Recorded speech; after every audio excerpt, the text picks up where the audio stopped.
നമസ്കാരം. Ayatollah Khamenei മരണപ്പെട്ടപ്പോൾ ഏറ്റവും കൂടുതൽ സന്തോഷിച്ച് കേരളത്തിൽ ആഹ്ലാദിച്ച ഒരു പരമ ചെറ്റയുണ്ടല്ലോ, ഈ ഹാർപ്പിക് എന്ന് പറയുന്ന നല്ല ജനിസിന് ജനിക്കാത്തൊരു മരമാണ്. ഏറ്റവും ലേറ്റസ്റ്റ് ആയിട്ട് ഇപ്പോൾ വരുന്നൊരു വാർത്ത, ഇപ്പം ഈ നമ്മുടെ ന്യൂസ് 80 പോലുള്ള സെപ്റ്റി ടാങ്കിനകത്ത് എക്സ്ക്ലൂസീവ് ന്യൂസ് എന്ന് പറയുന്നത് ഈ ആയത്തുള്ള ഖമേനിയെക്കുറിച്ച് മോശം വീഡിയോകളൊക്കെ ചെയ്തതുകൊണ്ട് ലവൻ്റെ തലയങ്ങ് എടുക്കുമെന്ന് ആരോ ഒരു ഇമെയിൽ സന്ദേശം അയച്ചിരിക്കുന്നു.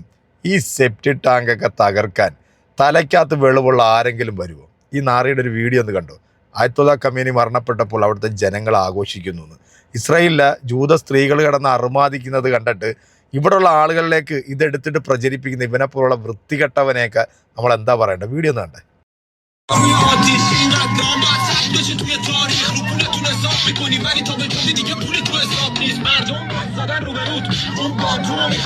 ഇറാനിയൻ ജനത അവിടെ ആഘോഷിക്കുമ്പോൾ ഇവിടെ ഇരുന്നിട്ട് നിങ്ങൾ ഇവിടെ കിടന്ന് മയ്യത്ത് വെച്ചിട്ട് വല്ല കാര്യമുണ്ട്? എൻ്റെ പൊന്നണ്ണന്മാരെ, നാണം ഉണ്ടോന്നാണ് എനിക്ക് ചോദിക്കാനുള്ളത്.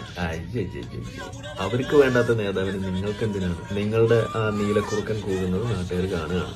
അപ്പോൾ വർഗീയ കണ്ണീര്, വർഗീയ മാനവികത അതൊക്കെയാണ് മാറ്റി വെച്ചിട്ട് നിങ്ങൾ യഥാർത്ഥ മാനവികതയ്ക്ക്. ഒറ്റ ഉമ്മ മരിച്ചപ്പോഴത്തേക്ക് ആ ഉമ്മ ഊറന്മാരെടുത്ത് പോയെന്ന് പറഞ്ഞ പരമ ചെറ്റയാണ് ഇവൻ. ഈ റംസാൻ ആയതുകൊണ്ട് ഞാൻ കുറച്ചൊന്ന് സമീപനം പാലിക്കുകയാണ്. ഇത് കഴിഞ്ഞിട്ട് നല്ല അടിച്ചിവൻ്റെ അണ്ണാക്കി കയറ്റി കൊടുക്കുന്ന മറുപടിയായിട്ട് ഞാൻ വരും. അപ്പം മീഡിയ അറ്റൻഷൻ കിട്ടാൻ വേണ്ടി ഇവനെപ്പോലുള്ള സെപ്റ്റി ടാങ്കൊക്കെ പൊളിക്കാൻ വേണ്ടി ആരെങ്കിലുമൊക്കെ വരുമോ? കഷ്ടം തന്നെടാ. നിന്റെ ജന്മം ഉണ്ടല്ലോ, അതൊരു വല്ലാത്തൊരു ജന്മമാണ് കേട്ടോ.